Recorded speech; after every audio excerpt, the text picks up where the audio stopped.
नमस्कार, बहुत स्वागत है आपका। आप देख रहे हैं आपकी आवाज और मैं हूं आपके साथ मृदुल शर्मा। आज बात करेंगे सियासत के उस कैलेंडर की जिसमें दोनों ही तरफ से सिर्फ सवाल हैं, जवाब कोई नहीं दे रहा।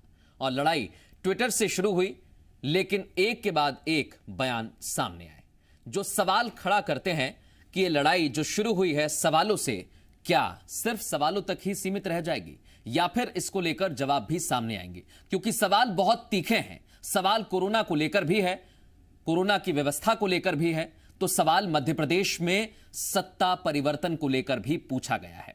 अब सवाल जब पूछा गया तो पलटवार भी सामने आया है बीजेपी की तरफ से और सवालों पर फिर सवाल किए गए हैं। तो ये तस्वीर जो है वो बहुत कुछ बताती है।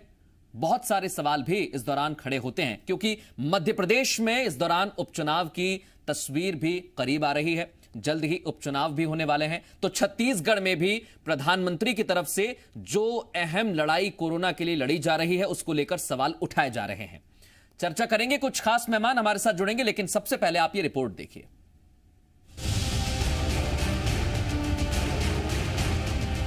राहुल गांधी का ये ट्वीट देखिए। लिखा है, सरकार की उपलब्धियां और निशाने पर मोदी सरकार को लिया है। 6 महीने का लेखा जोखा बताकर राहुल ने एक ट्वीट से 6 शिकार कर दिए। कोरोना से लेकर एमपी में सत्ता परिवर्तन तो बिहार में वर्चुअल रैली से राजस्थान के सियासी घटनाक्रम पर राहुल गांधी ने हमला बोला तो बीजेपी ने राहुल और कांग्रेस दोनों को निशाने पर लिया। कांग्रेस पार्टी अब केवल ट्वीट की पार्टी बनकर रह जाएगी, क्योंकि जनता में काम नहीं, एक के बाद एक राज्य गंवा रहे हैं। और इसलिए हताश निराश पार्टी सरकार पर कुछ भी प्रहार करने की चेष्टा कर रही है। लगातार ट्वीट्स पर मंत्री प्रकाश जावड़ेकर ने कांग्रेस को ट्विटर पार्टी बता दिया तो एमपी में सत्ता परिवर्तन वाले बयान पर बीजेपी नेता सक्रिय हुए और राहुल गांधी पर कई हमले किए।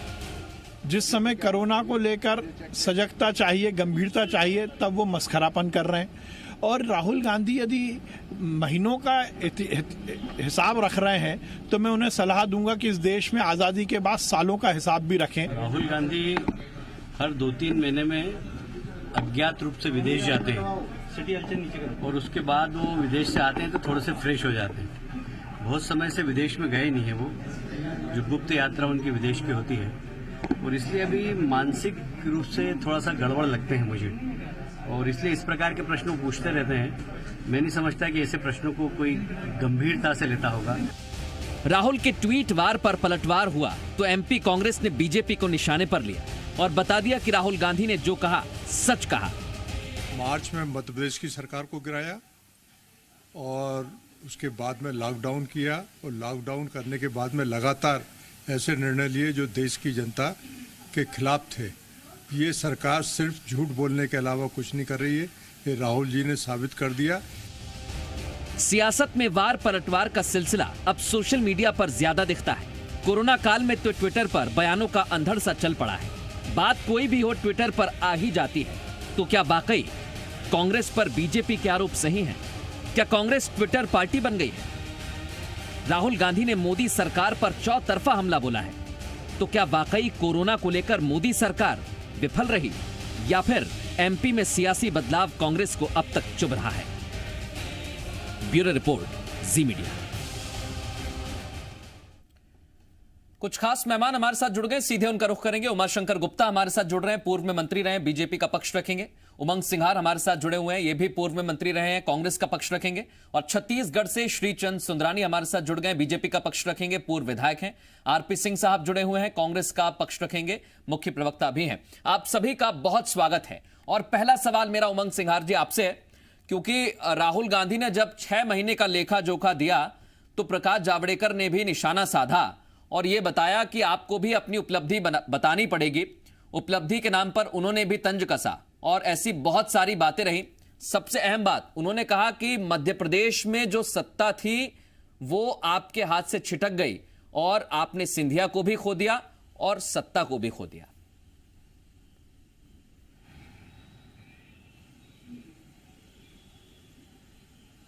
देखिए, मेरा अभी कुछ दिन पहले भी मैंने कहा था, फिर मैं दोबारा कहना चाहता हूं कि नेता महत्वपूर्ण नहीं होता, पार्टी और संगठन महत्वपूर्ण होते हैं। और नेता को बनाने वाले पार्टी संगठन है। अगर आदमी अपने खुद के व्यक्तिगत स्वार्थ के लिए अगर राजनीति करे तो ये उसका विवेकाधीन है।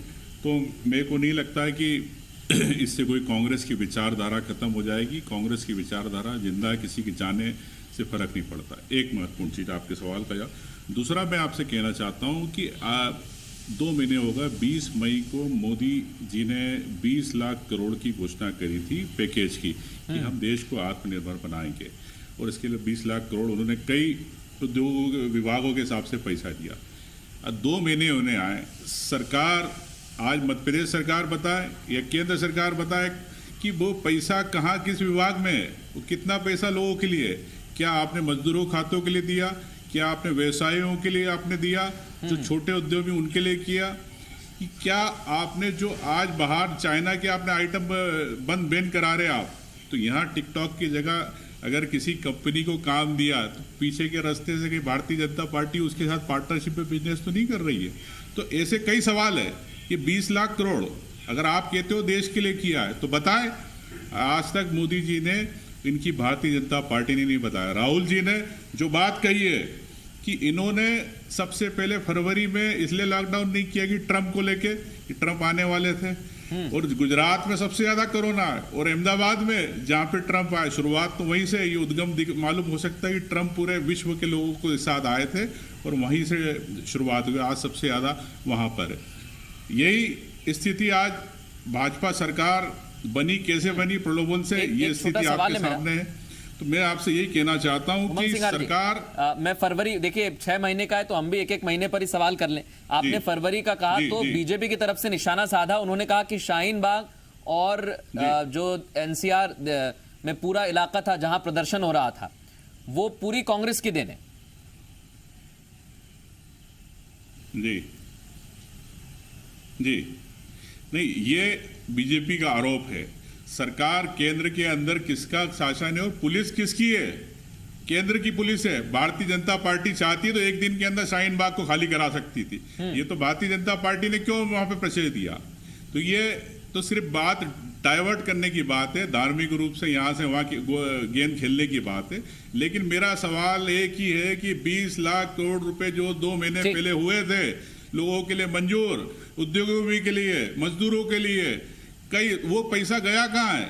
मैं उसका रिकॉर्ड आज तक नहीं, ना कोई सरकार बोल रही है, पूर्व में मंत्री भी रहे और वो बेहतर जानते हैं किस तरीके से जो पैकेज हुआ है उसका उपयोग लिया जाएगा या फिर अभी तक किया गया है। उमाशंकर गुप्ता जी, उमंग सिंघार सीधा सवाल पूछ रहे हैं क्योंकि राहुल गांधी बोल रहे हैं कि आप कोरोना को लेकर ठीक तरीके से काम नहीं कर पाए हैं। मैं केंद्र सरकार की बात कर रहा हूं। उन्होंने पूरे देश में स्थिति को लेकर सवाल उठाए। तो पहला सवाल तो यही खड़ा होता है सर, कोरोना को लेकर अगर आपने अच्छी तरह से लड़ाई लड़ी है तो फिर कोरोना भी फैल गया और आर्थिक मोर्चे पर भी उस तरीके का काम नहीं हुआ। आप सहमत हैं? देखिए, कोरोना फैला है तो पूरी दुनिया में फैला है। उसमें जो काम किया जा सकता वो किया, और WHO ने भी स्वीकार किया कि भारत ने जो काम किया बेहतर काम किया। मध्य प्रदेश के रेफरेंस में भी आदरणीय उमर सिंगार जी कह रहे हैं फरवरी में तो उमर सिंगार जी की सरकार थी जिसमें वो मंत्री थे, वो उनने ध्यान नहीं रखा। बीजेपी की सरकार तो मार्च के एंड में जाकर बनी है। तो आखिर आप क्या करते रहे? आपने क्यों नहीं किया कुछ? एक बैठक तक कोरोना की आपके मुख्यमंत्री ने, आपकी सरकार ने नहीं की। पूरे देश में जिस प्रकार मोदी जी की सरकार ने देश भर में और प्रदेश सरकारों ने भी, जहाँ जो मैं किसी पार्टी की भी बात नहीं करता, इसमें मुझे लगता है कि केवल राजनीति करने की जरूरत नहीं है। एक नई प्रकार की परिस्थिति बनी थी, उसमें जिस हिसाब से प्रदेश सरकारों ने और केंद्र सरकार ने काम किया है उसको अनेक देशों ने सराहा है, WHO ने सराहा है। ये अगर हमारे कांग्रेस के साथियों को, राहुल जी को, उमर सिंगार जी को नहीं दिखता तो हम क्या कह सकते? नहीं, वो कह रहे हैं कि आप मध्य प्रदेश में सरकार गिराने में व्यस्त रहे की जरूरत है। नहीं, आप तो सरकार में बैठे थे ना, आप तो कोरोना से लड़ते रहते ना। सरकार आपके फरवरी साथ से जो है, मार्च- आपके कर्मों के कारण के लिए उमर सिंगार जी भी पीड़ित हैं। वो भी आपकी जानकारी के लिए कई बार उमर सिंगार जी सुन लो, आपकी जानकारी के लिए फरवरी से मार्च के अंदर आप विधायकों को ले गए थे। आप विधायकों की खरीद फरोख्त में लगे थे। उमर सिंगार जी ये तो आपके राजनीति बीच में नहीं बोलता, मैं पूरी बात सुनता हूँ। आप ये बताया कि 20 लाख करोड़ रुपए जो मोदी ने दिए पूरी बात सुनो, पैसा कितना सुनना सीखो। आप कोरोना छोड़िए, आप तो बताइए कि क्या उमर उसके लिए सिंगार मिला। जी, मैं बीच में नहीं बोलता, आपको पूरा सुनता हूँ। ये सलीका सीखो आप आपके दिग्विजय सिंह को बीच बीच में टोकते रहिए। मेरा कहना, मैं आपकी बात पूरी शालीनता से सुनता हूँ, तो जवाब भी सुनिए आप। नहीं तो आप भी नहीं बोल पाएंगे, मैं भी नहीं बोल पाऊंगा। नहीं, एक एक करके कह लीजिए अपनी अपनी बात, फिर मैं छत्तीसगढ़ से भी हमारे मेहमान है उनके पास भी जाऊंगा। तब आप बोलिए। आप अपने अभी आपने ट्वीट किया है कि अभी आपने कहा अपने नेताओं पर कि आप अपनी पार्टी को संभाल नहीं पा रहे। आपने कहा, गोविंद सिंह जी ने कहा कि विधायक अभी भी जा रहे हैं। तो जब आप टीवी पर आते हैं, गुप्ता जी विषय से बड़ा करें, मर्दुल जी जो विषय है बात उस कहते मुद्दे पे हैं, बात सही होना बात चाहिए। क्या अगर सही डिबेट बात करना क्या है है? तो मुद्दे पे बात उमर जी करें। आप सुनिए, मेरा कहना, उमर जी सुनिए, आप सुनिए, उमर जी सुनिए, आपका दो रुख है ये, आप दो रुख है आपका।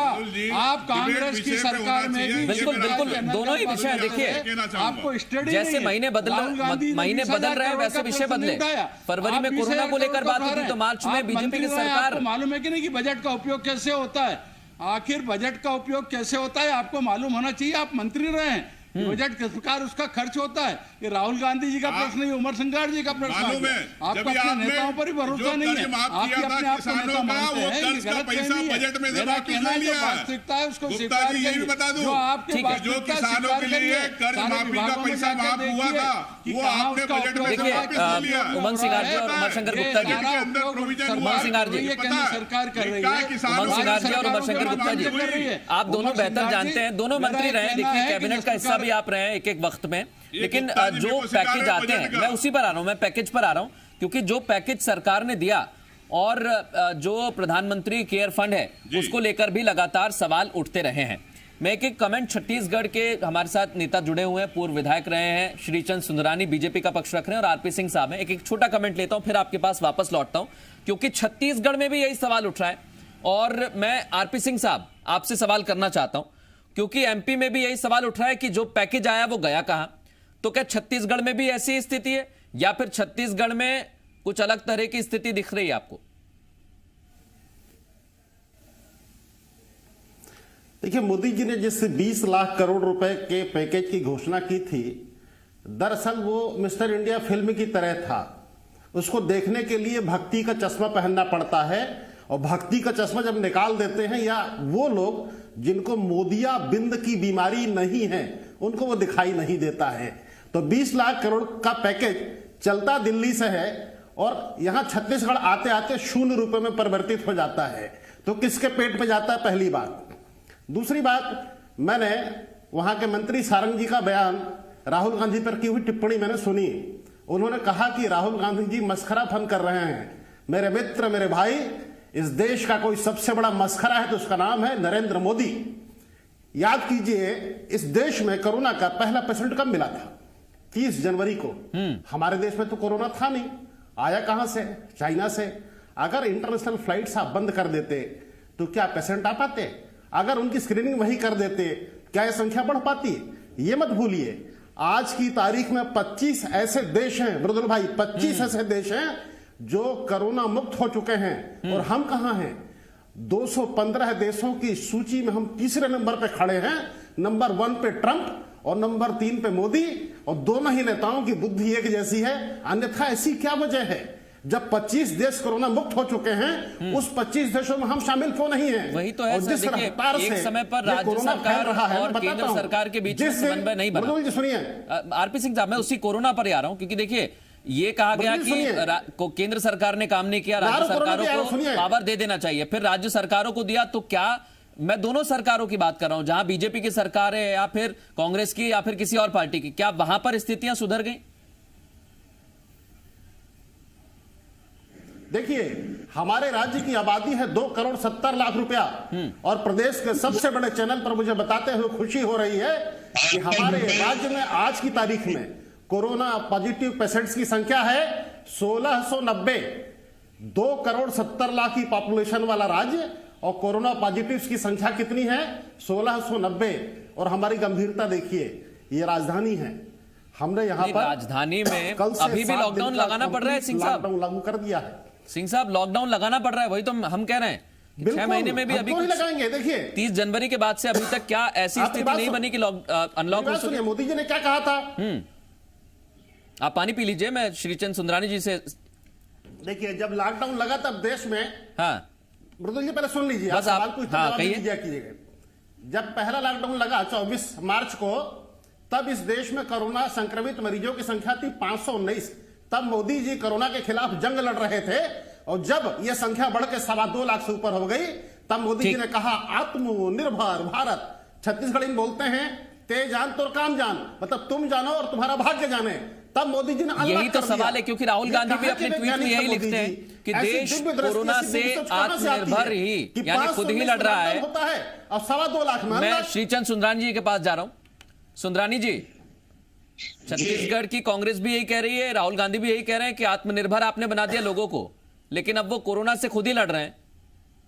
देखिए, ये कांग्रेस ने उल्टा चश्मा पहन रखा है, और राहुल गांधी जी से लेकर नीचे तक आरपी सिंह साहब तक भी वही भाषा को बोल रहे हैं, तथ्यों से मुंह मोड़ने का काम करते हैं। पहला लॉकडाउन लगा, छत्तीसगढ़ में कितने कोरोना मरीज थे? दूसरा लॉकडाउन लगा, कितने मरीज थे? तीसरा लॉकडाउन लगा, कितने मरीज थे? आदरणीय मुख्यमंत्री भूपेश बघेल जी पत्र लिखते हैं प्रधानमंत्री जी को कि राज्यों को अधिकार दे दें, और जब राज्यों को अधिकार प्रधानमंत्री जी ने दिया, भूपेश बघेल जी की चिट्ठी के ऊपर आदरणीय मोदी जी ने निर्णय लिया, पूरे प्रदेश की सरकारों को व्यवस्था संभालने के लिए दिया, आर्थिक व्यवस्थाओं को ठीक करने के लिए क्या, व्यापार के बारे में निर्णय लेने का अधिकार दिया। हालात कहां पहुंच गए? दोबारा लॉकडाउन लग रहा है पूरे छत्तीसगढ़ में, कल कई सारे प्रमुख जिलों में लग रहा है। बेकाबू हो गई स्थिति, एक भी मृत्यु नहीं हुई थी तीनों लॉकडाउन के दौरान। और हालात ये हुई कि मोदी जी का पहला लॉकडाउन था, दूसरा लॉकडाउन था, तीसरा लॉकडाउन था। यहाँ पे व्यापार, किराना का व्यापार, सब्जी का व्यापार, दूध का व्यापार, बिल्कुल सुंदरानी जी, मैं आपके पास लौट रहा हूं। एक छोटे से ब्रेक के लिए हम रुक रहे हैं, लेकिन ब्रेक के बाद भी यह बहस जारी रहेगी, और ये भी पूछेंगे कि पैकेज आखिर गया कहां, आर्थिक पैकेज जो उमंग सिंघार जी सवाल उठा रहे हैं। सवाल हम ये भी पूछेंगे कि अप्रैल में मोमबत्ती जलवाई, क्या उससे कोरोना खत्म हो गया, जो राहुल गांधी ने पूछा है। एक छोटा सा ब्रेक, जल्द लौट रहे हैं।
ब्रेक के बाद आपका स्वागत है। सीधे रुख करेंगे तमाम खास मेहमान इस समय हमारे साथ जुड़े हुए हैं। पूर्व मंत्री उमंग सिंघार, पूर्व मंत्री उमाशंकर गुप्ता और छत्तीसगढ़ से हमारे साथ जुड़े हुए श्रीचंद सुंदरानी और आरपी सिंह कांग्रेस का पक्ष रख रहे हैं। मैं उमंग सिंघार जी आपके पास आ रहा हूं क्योंकि राहुल गांधी ने कहा कि मोमबत्ती जलवाई और बीजेपी ने कहा कि आपने श्रमिकों को उकसाया।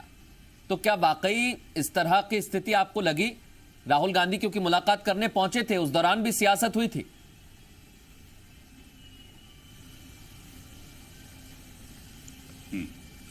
मधुल जी, मेरा निष्पक्ष रूप से कहना है, इसमें मैं राजनीतिक बात करना नहीं चाहूँगा कि अगर मजदूर बम्बई में है, गुजरात में है, अगर 1000 किलोमीटर जा रहा पैदल, मध्य प्रदेश जा रहा, छत्तीसगढ़ जा रहा, आपके यूपी जा रहा, बिहार जा रहा, तो इसका मतलब ये है कि उसको वहाँ पर खाना या सरकार ने व्यवस्थाएं नहीं कराई। अगर कोई आदमी घर में बंद कमरे के अंदर मरना नहीं चाहता, वो अगर पैदल चल रहा अपने परिवार के साथ, तो संघर्ष कर रहा जीवन के लिए, जिंदा रहने के लिए, ये उसकी आप भावनाओं को समझे। तो मेरा ये कहना है कि अगर सरकारें, अगर केंद्र सरकार अगर ये करोड़ों रुपए आप दे रहे हो, तो उन मजदूरों के खातों में या जिस फैक्ट्री में काम कर रहे हो उस मालिक के खाते में देते, तो वो मजदूर वहीं रहता। एक चीज तो पलायन की स्थिति नहीं बनती। मैं आपसे ये कहना चाहता हूँ कि पूरी तरह सरकार सिस्टम फेल हो रहा कि जब आवश्यकता थी, जब रोटी की आवश्यकता थी, आपने उस समय आवश्यकता नहीं करी। बाद में आप 20 लाख करोड़ के पैकेज की घोषणा करते हो, लेकिन आज 2 महीने हो गए, आज जमीन पे एक योजना और 20 लाख करोड़ की नहीं आई। मध्य प्रदेश सरकार में स्थिति नहीं है। शिवराज जी आज ब्रांडिंग कर रहे, लघु वनोपज संघ में चूर्ण बना के लोगों को काढ़ा पिला रहे, लेकिन आज ब्लॉक लेवल पे अस्पताल खुल सकते थे। जैसे महाराष्ट्र में, दिल्ली में मॉड्यूलर अस्पताल आज खुल गए, तो आज क्या आप अस्पताल नहीं खोल सकते थे? ये जो आपको मालूम है इमरजेंसी हो रही है, आज 23,000 केस हो गए, 700 लोग मर गए। तो आपके पास है ही नहीं, सिर्फ सप्लाई करो, सैनिटाइज घोटाला, पोषण आहार घोटाला, पीपीई किट घोटाला। लेकिन अगर आप करना चाहते तो कर सकते थे। और आज भी कह रहा हूं, अगर जिस प्रकार से कोरोना की संख्या बढ़ रही है, उस दौरान जो मध्य प्रदेश में सत्ता परिवर्तन हुआ, अस्पतालों की व्यवस्था भी करना पड़ेगी। सर, उस दौरान जब सत्ता परिवर्तन हुआ उससे 1 महीना पहले अगर हम देखें तो स्वास्थ्य मंत्री ही आपसे नाराज होकर चले गए थे।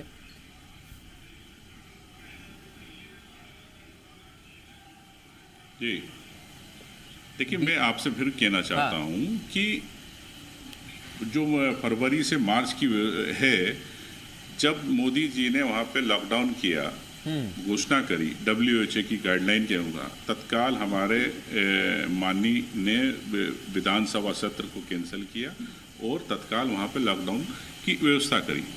तो हमने तो जो शुरुआत कर दी थी, समय पे हमने वहां पे निरस्त कर दिया था कोरोना का, लेकिन इन्होंने बोला कि कोरोना का ये सरकार जा रही है या इनके विधायक नहीं है, इस कारण इन्होंने कैंसिल किया। को ढाल बना रहे हैं। अब अगर हमारी भावना वहां पे कोरोना प्रदेश में ना हो, इसलिए हमने उसको उमाशंकर गुप्ता जी इस पर ढाल बनाई और आज कोरोना का लेके इन्होंने सत्र खत्म कर दिया। चलो, कुछ कहना भी चाह रहे हैं उमंग सिंघार जी आपकी बात पर? कहिए उमाशंकर जी। जी नहीं, मेरा निवेदन है कि उमर जी जरा ये देखें कि प्रवासी श्रमिक आए, जो घटनाएं हुई दुर्भाग्यपूर्ण है, लेकिन जहाँ से आए वहाँ किसकी सरकारें थी? अगर राजनीतिक बातें करते तो ये तो समझे आप कि अचानक जो लोग निकले हैं जिसका पूर्वाभास नहीं था। मध्य प्रदेश में आप रहते हैं, मैं भी रहता हूँ।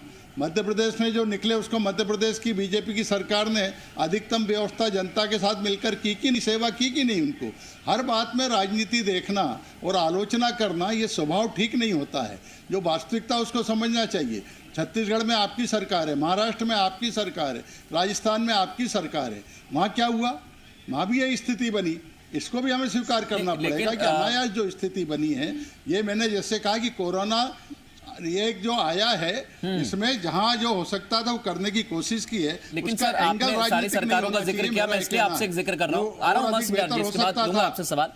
मैं इसलिए जिक्र करना चाहता हूं उमाशंकर गुप्ता जी, क्योंकि एक तरफ कोरोना, दूसरी तरफ आप पर ये आरोप लग रहे हैं कि आपने सिर्फ सत्ता हथियाने के लिए देर से कदम उठाए हैं। पहला सवाल। दूसरा मेरा ये सर कि अगर आप बीजेपी शासित राज्यों को देखेंगे तो वहां पर भी ऐसी स्थिति देखने को मिली जब मजदूरों के साथ हादसे हो गए। आप पड़ोसी प्रदेश उत्तर प्रदेश में देख लीजिए, ऐसी कुछ घटनाएं घटी थी। मृदुल जी, मैं कह रहा हूं, मैं कब मना कर रहा हूं? मैं कह रहा हूं कि अगर महाराष्ट्र में 4 लोग कट के मर गए, वहां कांग्रेस की सरकार थी, ये हादसे सब दूर हो सकते हैं। इसको राजनीतिक एंगल से नहीं देखना चाहिए, यह मैं कह रहा हूं। मैं ये नहीं कह रहा हूं कि बीजेपी के यहाँ नहीं हुआ या कांग्रेस के यहाँ नहीं हुआ। ये मैं आपसे निवेदन कर रहा हूं। और मेरा बात यह है कि जो सत्ता परिवर्तन हुआ है कांग्रेस का फेल्यूर है। मैं सत्ता परिवर्तन जो हुआ है, लोग गए हैं, कांग्रेस का फेल्यूर है। और आदरणीय उमर सिंगार जी फिर बोले, आप उमर सिंगार जी फिर बोले, आपका स्वभाव ही है। मैं आपके बीच में नहीं बोला, आपके बीच में बोल सकता था, आपका स्वभाव ही खराब है। झूठ बोल रहे हैं आप सुन तो लो। अरे आप सुन तो लो, आप सुन लो। अरे आप झूठ बोलते हो, आप झूठ बोलते हो, आप तो अपने नेताओं से झूठ बोलते हो, अपने नेताओं पर आरोप लगाते हो। उमर सिंगार जी, आपका क्या चरित्र है? मेरा ये कहना है कि आप तो झूठ की बुलंदे हो, आप तो मानते ही नहीं हो। लेकिन आप, मेरा कहना है कि बात सुनने की आदत तो डालो। ये आप बात सुनने की तो आदत डालो, आप बात सुनना ही नहीं चाहते, आरोप लगाना। ये ठीक है, देखिए आप दोनों, मैं आपकी पूरी बात सुनता हूँ। अरे आपने क्या किया वन विभाग में? मैं वही कहना चाहता हूँ कि आप दोनों सुनिए भी और एक दूसरे के सवालों का जवाब भी दीजिए, और साथ ही साथ हमारे सवालों का जवाब देंगे तो और बेहतर है। सिंगार जी, पूरी बात सुनता हूँ। मैं छत्तीसगढ़ से श्रीचंद सुंदरानी जी कुछ कहना चाह रहे हैं, आपकी बात को आगे बढ़ाना चाह रहे हैं। उमा शंकर गुप्ता जी, सुंदरानी जी आपके साथी हैं। आप जरा ये मैं उमर सिंगार जी की पूरी बात सुना, एक शब्द बीच में नहीं बोला, लेकिन जरा अपनी सुनिए तो आप बात। आप कह रहे हो, ठीक है, आप कंप्लीट कर लीजिए, फिर मैं सुंदरानी जी के पास जा रहा हूँ, वो कुछ कहना चाह रहे हैं छत्तीसगढ़ चाहिए। मैं 1 मिनट में खत्म खत्म करिए आप आराम से। मध्य प्रदेश में ही फुटकर व्यापारी, फुटपाथ विक्रेताओं का रजिस्ट्रेशन शुरू हो गया। हमारे नवंबर तक का राशन बांटने की घोषणा हो गई। इस मध्य प्रदेश में ही महिलाओं को निःशुल्क गैस सिलेंडर नवंबर तक देने की घोषणा हो गई। या उमर सिंगार जी को नहीं दिख रहा तो हम क्या करेंगे? ये जो सारी योजनाएं हैं, जहां जहां से प्रदेशों से ये योजनाओं, जो पैकेज जिस क्षेत्र के लिए हुए हैं बनकर जा रही है, उसका लाभ आ रहा है और वो सीधा खाते में जाएगा। आदरणीय आरपी सिंह साहब छत्तीसगढ़ से कह रहे थे कि वहां से 20,000 लाख करोड़ चढ़ा और जीरो आया। ये आपके राजीव गांधी जी के जमाने में होता था कि 1 रुपया चले और 15 पैसा आए। राजीव गांधी जी कहते थे। नरेंद्र मोदी जी के जमाने में 1 रुपया सीधा खाते में 1 रुपये में पहुंचता है। ठीक है, मैं छत्तीसगढ़ का ही रुख कर लेता हूं, क्योंकि सुंदरानी जी भी जोड़ना चाह रहे हैं आपकी बात में आगे, फिर मैं आरपी सिंह साहब से कमेंट ले लूंगा। सुंदरानी जी कहिए, क्या कह रहे थे आप? नहीं, मैंने ये कहा मृदुल जी, मुझे तो अवसर ही नहीं मिला है। आप छत्तीसगढ़ की नहीं, मैं बिल्कुल आपके पास ही आ रहा हूं और बराबर आपको 2 मिनट देता हूं मैं। चलिए, आपकी शिकायत भी दूर कर देते हैं। देखिए, मैं तो सीधा कह रहा हूँ, चाहे 20 लाख करोड़ के पैकेज पे बहस करना चाहे कांग्रेस पार्टी के लोग, हम बहस करने को तैयार हैं। हम बहस करना चाहते हैं कि कोरोना की महामारी के चलते केंद्र सरकार ने, चाहे वो छत्तीसगढ़ और मध्य प्रदेश की बात तो गुप्ता जी बताएंगे, छत्तीसगढ़ में क्या क्या केंद्र सरकार ने किया है, कितनी राशि दी है, कितना इलाज कराने में सुविधा की है, मैं आपको सारे आंकड़ेवार बताना चाहता हूं। और दावे बताइए आप। मैं तो चाहता हूं, क्योंकि आरपी सिंह साहब कह रहे हैं कि शून्य आया है जी। वो तो कह रहे हैं कि शून्य आया यहां पर। देखिए, अगर बहस करने बैठेंगे तो लंबा हो जाएगा, समय कम पड़ जाएगा। मैं तो पूरा डिटेल देने को तैयार हूँ। प्रधानमंत्री किसान सम्मान निधि योजना में 21,58,961 किसानों को 432 करोड़ रुपए की राशि हमने दी है। प्रधानमंत्री जनधन खाते में हमने 393 करोड़ रुपए छत्तीसगढ़ में दिया है। हमने करीब 2743 करोड़। इसके अलावा प्रधानमंत्री गरीब कल्याण अन्न योजना के तहत 1 करोड़ 96 लेकिन फिर भी सुंदरानी जी फिर भी छत्तीसगढ़ में सरकार कहती है कि जो पैसा केंद्र से मिलना चाहिए वो हमें नहीं मिल रहा है। देखिए, केंद्र से प्रधानमंत्री जी ने जितना संभव हो सका, जितना मध्य प्रदेश को जिस अनुपात में दिया, जितना गुजरात को दिया, जितना उत्तर प्रदेश के अनुपात में दिया, जनसंख्या के अनुपात में, उतना छत्तीसगढ़ को मिला है। ठीक है। और आपको बताऊं, जो कोरोना का इलाज जो हुआ है, इसमें हुआ है। आपको मास्क से लेके, मैं अगर एक पीपी किट से लेके, नहीं, वो जानकारी हमारे पास भी है और लगातार हम उस जानकारी को दर्शकों के साथ साझा करते रहते हैं। चाहे वो पीपी किट का मसला हो या फिर क्वारंटीन सेंटर में कई जगह पर अव्यवस्था की तस्वीर भी आई है, तो वो भी हमने दिखाई है। सारी चीजें दिखाते हैं। सिंह साहब, मैं सिंह साहब से आपका जवाब ले लेता हूं, क्योंकि आपने कहा है कि आपके पास एक एक आंकड़ा है। पूरी तरह सफल रही। सिंह साहब, सुंदरानी जी बड़े आंकड़े लेकर बैठे हैं, आप कह रहे हैं शून्य आया, उन्होंने तो करोड़ों के आंकड़े गिनवा दिए। 11 लाख मुझे भी 2 मिनट का समय दीजिएगा, बीच में उम्मीद करता हूं कोई सज्जन बोलेंगे नहीं। हाँ, कहिए, आप भी ले लीजिए समय। पहले इनको चुप करा दीजिए, इनका टेप रिकॉर्डर चुप करा दीजिए पहले। देखिए, पूरी भारतीय जनता पार्टी को खुली चुनौती है कि कोरोना संक्रमण से मिलने के लिए क्या 1 रुपए की मदद यहां आई है, मुझे बता दिया जाए। दूसरी बात, इन्होंने कहा कि कृषक सम्मान निधि, गरीब कल्याण, भैया जो योजनाएं केंद्र पोषित होती हैं, सरकार किसी की भी हो, केंद्र से पैसा आता है। रमन सिंह जी हैं, 15 साल मुख्यमंत्री थे, 10 साल हम थे, तो क्या केंद्र से पैसा नहीं आता था?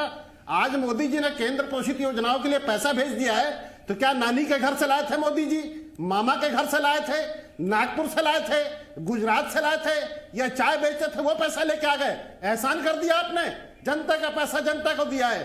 सवाल आज कोरोना का है, मैं फिर पलट जाता हूं कोरोना पे। मैं आपके दर्शकों को बताना चाहता हूं 215 देश जहां कोरोना फैला हुआ है, वहां हम तीसरे नंबर पे हैं।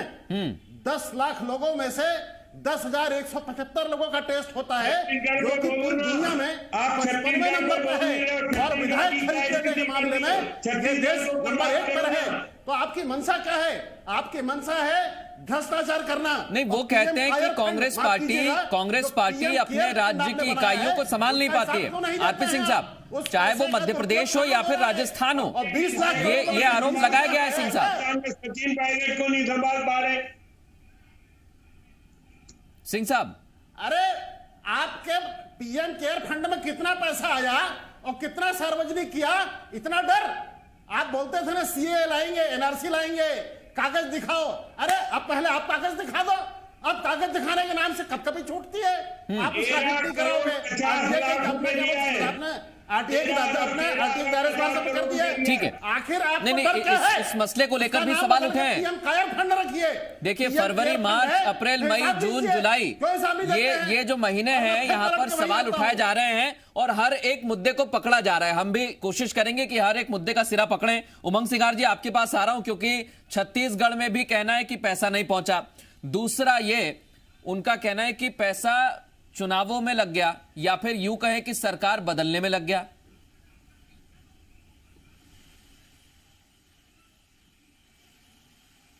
देखिए, मेरा मधुल जी फिर कहना है कि अगर केंद्र सरकार से पैसा आया है, चाहे यहाँ पे आया हो, चाहे कहीं भी आया हो, मैं तो ये कहना चाहता हूँ कि सबसे पहले तो केंद्र सरकार की जवाबदारी, किस राज्य में कितना पैसा दिए, ये पारदर्शिता हमारे सिस्टम में नहीं है।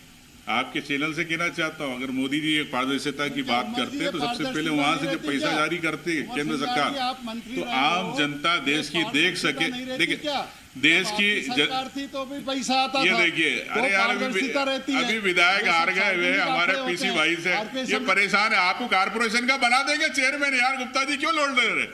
आपको कोई चेयरमैन बन जाओगे, आप कारपोरेशन की लोड मत लो। मेरा ये कहना है वो चिंता आप मत करो, वो तो हमने आपको निपटा दिया। उमर सिंगार जी, वो चिंता मत करो, आपको भेज दिया सड़कों पर। आप अपने ज्योतिरादित्य सिंधिया जी को कह रहे थे, हमने आपको सड़कों पर भेज दिया। आप हमारी चिंता मत करो, आप सड़कों पर आ गए। हम तो सरकार में आ गए। उमर सिंगार जी, मेरा निवेदन है कि आप मंत्री रहे हो, व्यक्तिगत लड़ाई एक अलग रास्ते पर चली जाती है। केंद्र सरकार का बजट हो या राज्य सरकार का बजट हो, ये सब सार्वजनिक होता है। आदरणीय आरपी सिंह साहब भी कह रहे थे, मुझे तरस आ रहा था कि चाहे पीएम केयर हो या एक सेकंड उमाशंकर गुप्ता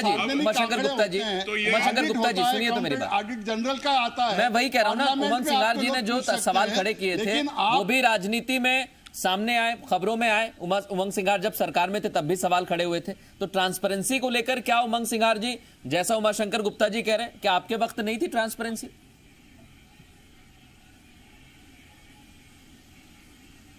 देखिए, मैं आपसे कहता हूं, ये बजट की बात करते हैं, मैं आपसे फिर कहता हूं, देखो दो तरीके बात है। विधायक, मंत्री या जो प्रशासकीय अधिकारी रहता है उसको बजट की जानकारी रहती है। क्या आम जनता बजट की मत संख्या समझ सकती है? आंकड़े क्या होते हैं, मांग संख्या क्या होती है? उनको तो सामान्य भाषा में आपको समझाना है ना। आज तो मैं तो चलिए मधुल जी, मैं तो आपके चैनल पे आप दावा करता डिबेट में हूँ बैठे आप तो समझ सकते हैं कि नहीं समझ सकते हैं। आप तो बजट बनाने वाले के खाते में कितने पैसे गए बता दे, और पूरे देश के उद्यमी, आप तो मत समझते कि नहीं समझते हैं, आप मत समझते कि नहीं समझते हैं। आप, मेरा कहना है अनर्गल और असत्य बातें हैं, ये सार्वजनिक सब आंकड़े आते हैं। गुप्ता जी तो दूर की बात है, मैं तो भारतीय जनता पार्टी और नरेंद्र मोदी को चैलेंज करता हूं। करते हो, इसमें कुछ हो ही नहीं सकता। सारे सार्वजनिक आंकड़े हैं। नहीं बिल्कुल, देखिए वो जो पूरा पैकेज था, सर वो जो पूरा पैकेज था, सुनिए मेरी बात, एक सेकंड उमाशंकर जी, एक सेकंड, मैं दोनों प्रदेशों के जो हमारे मेहमान है बताना चाहता हूं। जब उस पैकेज की घोषणा हुई, बाकायदा 5 दिनों तक उसका जिस तरीके से उसे बांटा गया है वो बताया गया, और किस तरह से किस किस मद में कितना कितना रुपया दिया गया है या फिर कितनी कितनी मदद दी गई है, वो सरकार की तरफ से साझा की गई थी। लेकिन क्या वो जमीन पर उतर पाई है, ये एक अहम सवाल उमंग सिंघार जी पूछ रहे हैं। दूसरा सवाल ये है कि एक तो सत्ता परिवर्तन पर सवाल और दूसरा कोरोना को लेकर सवाल उठाए जा रहे हैं। उमाशंकर गुप्ता जी, बहुत छोटा जवाब इस पर आपका, उसके बाद सुंदरानी जी का जाऊंगा उनके पास, वो भी इंतजार कर रहे हैं। नहीं, मेरा कहना है देखिए सब, हाँ, ये मैं वही जानना चाह रहा हूं। हम देखना नहीं चाहें, उमर सिंघार जी को भी दिख रहा है, वो समझदार हैं, लेकिन देखना नहीं चाहें तो राजनीति के कारण अलग है। अब मैंने जैसा कहा कि मध्य प्रदेश में फुटपाथ पर बेचने वालों का रजिस्टर होने का पैसा मिलना शुरू हुआ कि नहीं, महिलाओं को गैस मिलना शुरू हुआ कि नहीं, नवंबर तक फ्री राशन की घोषणा हो गई कि नहीं हो गई, जो छोटे उद्योग हैं उनके प्रपोजल बन के जा रहे हैं, और उनका जिस बात के लिए जो पैकेज है वो काम शुरू हो गया। अब नहीं देखना चाहे तो फिर तो भगवान ही मालिक है। दूसरी बात, जो सत्ता परिवर्तन की आपने बात कही, तो अगर आपसे उमर सिंघार जी का मैं धन्यवाद देता हूँ, अभी 3 दिन पहले ही उनने कहा कि जो विधायक जा रहे हैं हमारा संगठन संभाल नहीं पा रहा है, तो उन्होंने स्वीकार किया है कि आप अपने घर को नहीं संभाल पा रहे तो 2 समय क्यों दे रहे हो, राजस्थान में आपकी क्या होगी। मेरा एक सवाल है, फिर मैं सुंदरानी जी के पास जा रहा हूं। सर मेरा एक छोटा सवाल है इस पर उमाशंकर जी, और 30 सेकंड सिर्फ मैं दूंगा आपको जवाब के लिए, क्योंकि आपका कहना है कि कांग्रेस अपने विधायक नहीं संभाल पा रही, ठीक है मान लेता हूं, लेकिन सर आप ऐसा कैसे संभाल रहे हैं कि कोई विधायक आता है तुरंत उसे अगले दिन कोई ना कोई पद बांट दिया जाता है? नहीं तो इसमें क्या दिक्कत है? नहीं तो फिर आपने दिक्कत क्या है? दिक्कत ये ना सर, क्या पहले से बातचीत हो रही है? कोई आया है उसको लगा योग्य दे दिया, और मेरे भाई अगर मेरे भाई उमर सिंघार आएंगे तो उनको भी दे देंगे, वो बड़े योग्य नेता हैं। ऑफर अभी मिल गया है, आएंगे ऐसे योग्य ये ऑफर की तरह लेने से बगैर पद के किसी को रह रहे हैं, सभी को पद दे रहे हैं। नहीं पद तो बहुत जल्दी बट रहे हैं। वापस मैं चर्चा को ट्रैक पर लाता हूं। काफी नहीं ले रहे हैं, बगैर पद के ही बहुत हैं। ठीक है, 26 आए बाकी हैं, मैं वापस जा रहा हूं, समझदार हैं।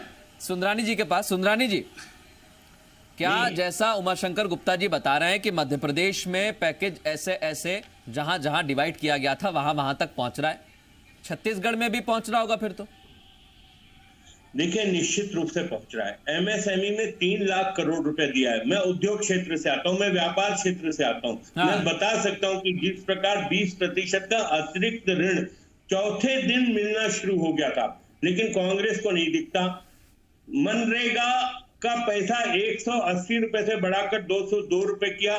क्या छत्तीसगढ़ की सरकार बार बार ये दावा करती है कि हमने मनरेगा में देश में अव्वल नंबर पे है, तो पैसा किसका है भाई साहब? केंद्र सरकार पैसा दे रही। फिर वो आरपी सिंह कहेंगे कि वो अपने मामा के यहाँ से लाए, कि चाचा के यहाँ से लाए, कि नागपुर से लाए। केंद्र सरकार पैसा दे रही है, ये तो साबित हो रहा है साहब। 11,92,348 गैस के सिलेंडर हमने दिए साहब यहाँ पे। 98,228 मैट्रिक टन चावल हमने दिया है। 5 किलो जो गरीब को नवंबर तक चावल मिलना है वो हमने केंद्र सरकार से दिया है, जो भूपेश सरकार अपने नाम से बांट रही है। अगर मैं गिनाना चाहूंगा तो एक एक चीज का हिसाब हमारे पास है। ये लोग बोलते हैं फूटी कौड़ी नहीं दिया, ये 30,000 करोड़ का पैकेज क्या क्रेडिट ले रहे हैं आरपी सिंह साहब? जब इतना पैसा केंद्र सरकार दे रही है तो फिर दिक्कत कहाँ आ रही है? फिर शून्य कैसे नजर आ रहा है? पूछ रहे हैं सुंदरानी जी, बता दीजिए। केंद्र से 30,000 करोड़। हाँ, पूछ लेता हूँ सुंदरानी जी, पूछ ही रहा हूं मैं उनसे, फिर शून्य कैसे लग रहा है? छत्तीसगढ़ सरकार 5,000 करोड़ भी खर्च कर पाई क्या? चंद्राकर जी तो पूछ भी रहे हैं कितना खर्च किया आपने केंद्र के अलावा?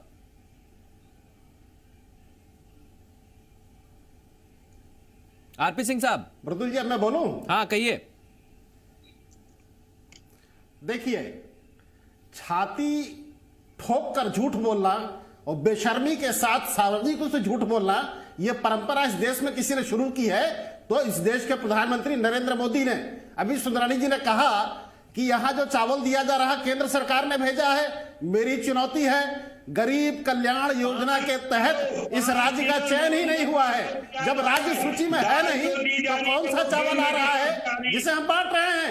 अरे ये हमारी हिम्मत है, अपने दम अपने पैसे पे बांट रहे हैं। दूसरी बात सुनिए, ये पूरी दुनिया का एकमात्र ऐसा राज्य है जो 1 रुपए किलो चावल देता है और 2 रुपए किलो में गोबर खरीदता है, वो हम हैं। मोदी जी की बात सुनिए, कह रहे हैं कि आप युवाओं को भी गोबर खरीदवा रहे हैं। एक आखिरी कमेंट में लेना चाहूंगा उमंग सिंघार से, कंप्लीट करिए आप। इनके 9 सांसद हैं, डर के मारे थर-थर कांपते हैं, किसी की हिम्मत नहीं है जो मोदी जी से बात करके हमको पैकेज दिला दें। आरपी सिंह साहब आपके सहयोगी हैं, एमएसएमई सिंह सेक्टर साहब, को लोन दे रहे हैं। सिंह साहब आपके सहयोगी उमंग सिंघार मध्य प्रदेश से कुछ जोड़ना चाह रहे हैं आपकी बात इस में। राज्य के 20 लाख सिंघार साहब, आप कहिए। परिवारों को 1,500 करोड़ रुपए दिया है, आरपी सिंह साहब, जिसमें इस राज्य के पूर्व मुख्यमंत्री रमन सिंह, हाँ, यहाँ के वर्तमान नेता प्रतिपक्ष और यहाँ सिंह साहब को कुछ जोड़ना चाह रहे हैं आपकी बात में। जिनके खाते में 1,000 रुपए आंकड़ों के खेल पे हम लोग नहीं जाए, डिबेट पे नहीं जाए।